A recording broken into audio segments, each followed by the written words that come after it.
Les caves profondes du massif central saharien nous racontent une histoire qui a commencé il y a plus de 6000 ans.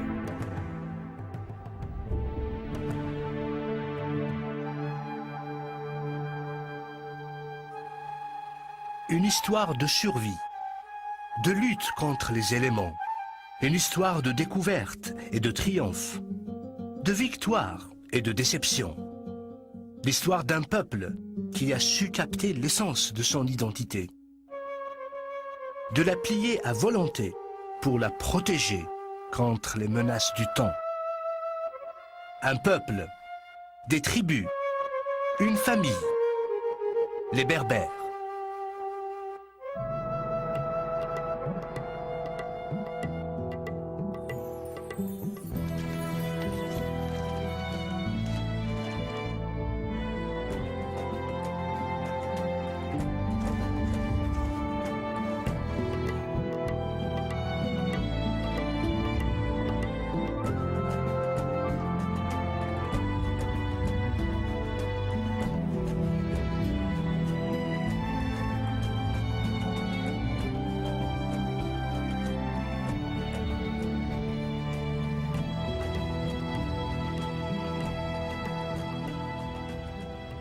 Nous ne savons toujours pas qui, dans l'histoire, a utilisé le terme berbère pour indiquer les populations indigènes d'Afrique du Nord.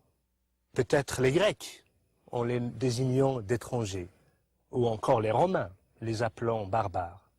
Ce que nous savons, c'est que chaque tribu portait et porte encore un nom propre à elle. Alors que l'ensemble de ces tribus s'identifie au terme Imaziran, homme libre, un nom qui sauvegardera leur place dans l'histoire de l'humanité.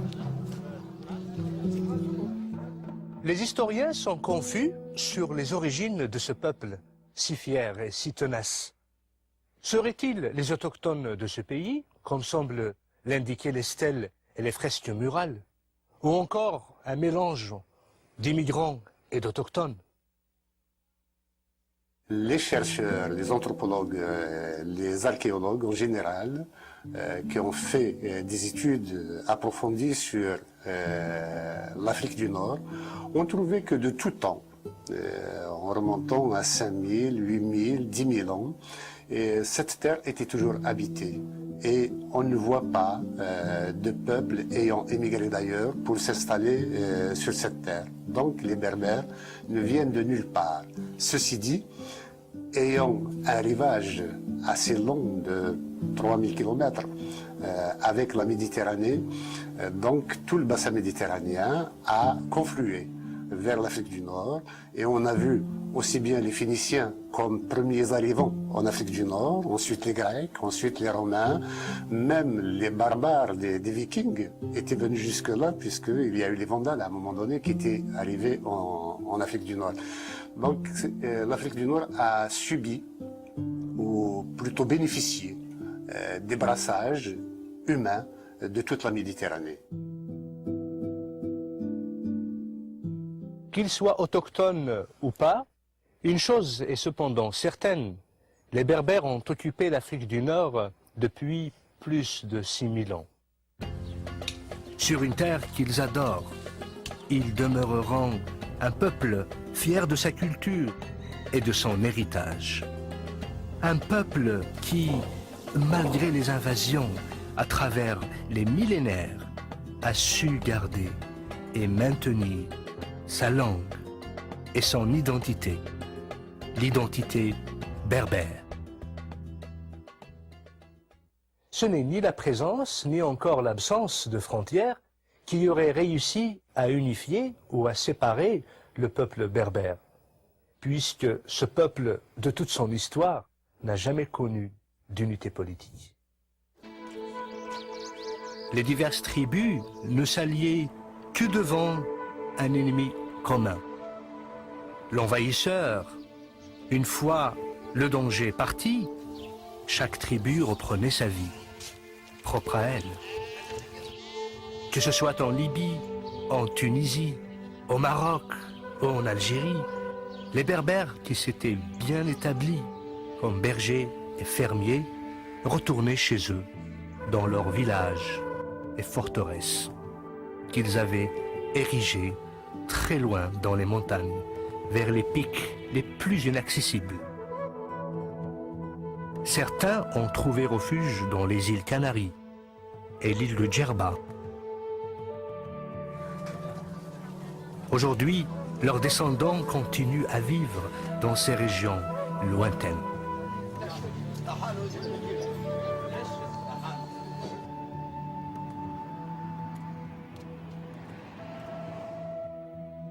Dans les montagnes de l'Atlas et du Djurdjura, les Kabyles, les Mzab, les Chaouis.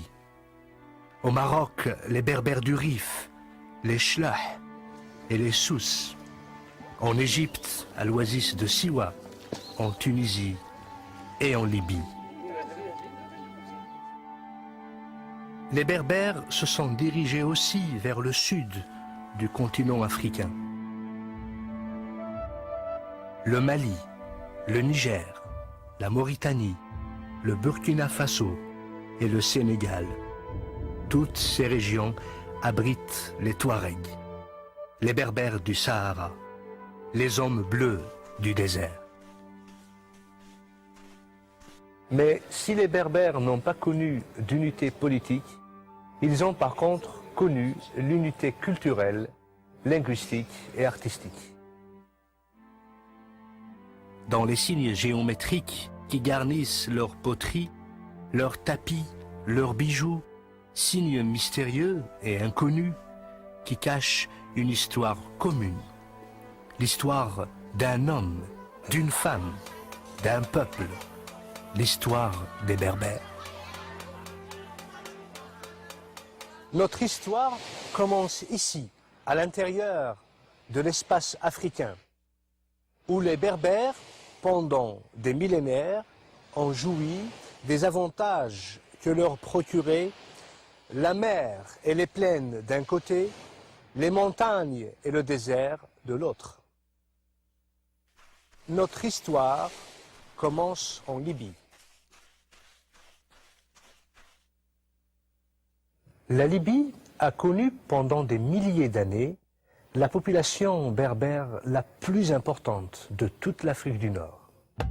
Nous identifions deux grandes familles de tribus libyennes, les Lébous, les Ténérous, mentionnées dans des inscriptions égyptiennes, datant de plus de 5000 ans.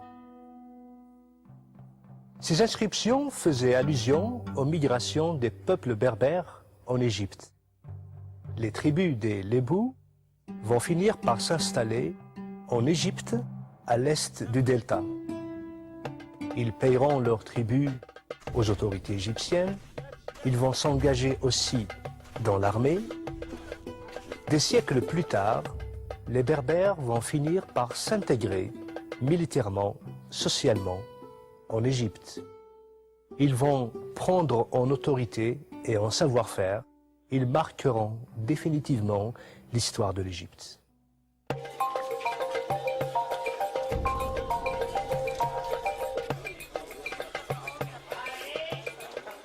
L'Égypte est aujourd'hui un pays cosmopolitain qui comprend une population urbaine et agricole.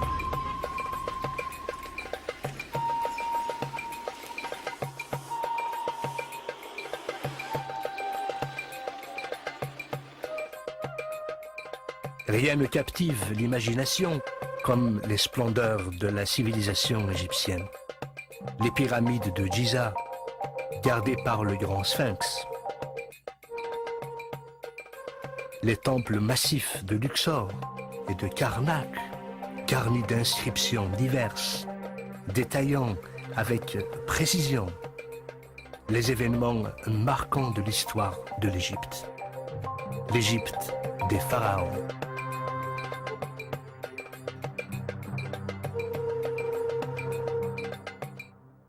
C'est grâce aux documents égyptiens anciens que les ancêtres des Berbères, installés à l'ouest du delta, nous sont connus.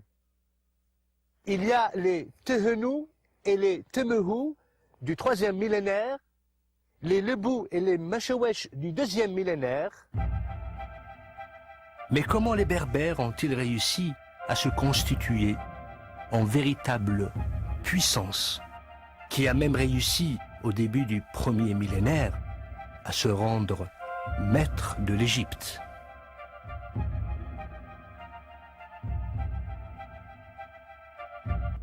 À la mort du pharaon Psusen II, l'Égypte était déjà en déclin. La corruption politique avait laissé le pays dans un état de désarroi. C'est durant cette période que Sheshonq Ier est parvenu au trône, mettant fin à la 21e dynastie et marquant le début de la 22e, la dynastie libyenne. Sheshonq n'était pas étranger à la cour royale. Général en chef des armées et conseiller personnel de Pharaon, il avait complètement gagné sa confiance.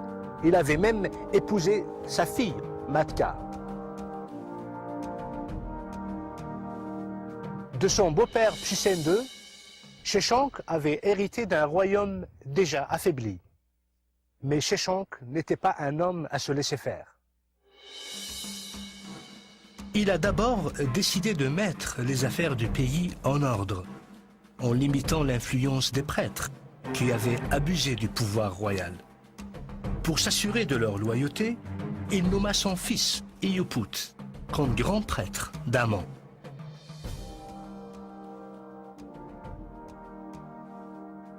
Sheshonq comprenait très bien que le pouvoir du pharaon dépendait du soutien de son peuple et de celui de la noblesse en particulier.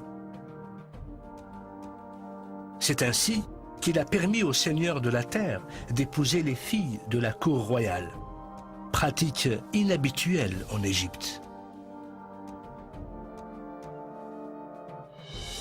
Ensuite, Sheshonq s'attaqua aux problèmes politiques. Il réussit ainsi à mettre fin aux divisions qui rongeaient l'Égypte durant la 21e dynastie.